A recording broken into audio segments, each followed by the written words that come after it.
Magandang hapon! Kumusta po? Narito po ulit ang update natin para sa lagay ng ating panahon ngayong hapon po ng September 14, 2023 na kung saan sa ngayon ay namnamin na po natin ang huling bugso ng habagat dahil posibleng hanggang linggo na lamang po ito iihip dito sa ating bansa at next year na ulit natin ito maramdaman. Next week po wala ng habagat na iiral dito po sa atin at posibleng tutungo na po tayo sa transition period ng amihan season o yung malamig na hangin na mula sa taas ang susunod na iihip dito po sa ating bansa. Samantala ang LPA naman na nandito sa loob ng ating area of responsibility ay posibleng mawala na po yan sa susunod na mga oras. At sa atin naman pong long range forecast ay wala pa naman pong bagyo na nakikita na tatawid dito po sa malaking bahagi ng ating bansa for the next 7 to 10 days pero may namamataan po dito na posibleng lalapit dito po sa atin sa huling linggo ng buwan na ito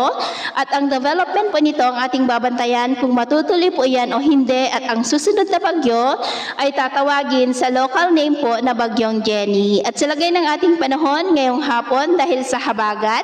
ay maulap na kalangitan na may mga pulupulong pag-ulan sa ilang bahagi ng Ilocos Region, Cordillera, ilang bahagi ng Cagayan Valley, Central Luzon, Metro Manila, Calabarzon, Mimaropa, Bicol Region, Panay Island, Negros, Cebu, Bohol, Leyte, Samar Provinces, Northern Mindanao, Caraga, Davao Region at Sorsogon na posible po na magtuloy-tuloy ang mga isolated rains sa ilang mga lugar hanggang mamayang gabi kaya mag-ingat po tayo dahil posible ang mga banta ng mga pagbaha at pagguho ng lupa lalo na po at posible ang may kalakasan ng mga pag-ulan sa ilang mga lugar.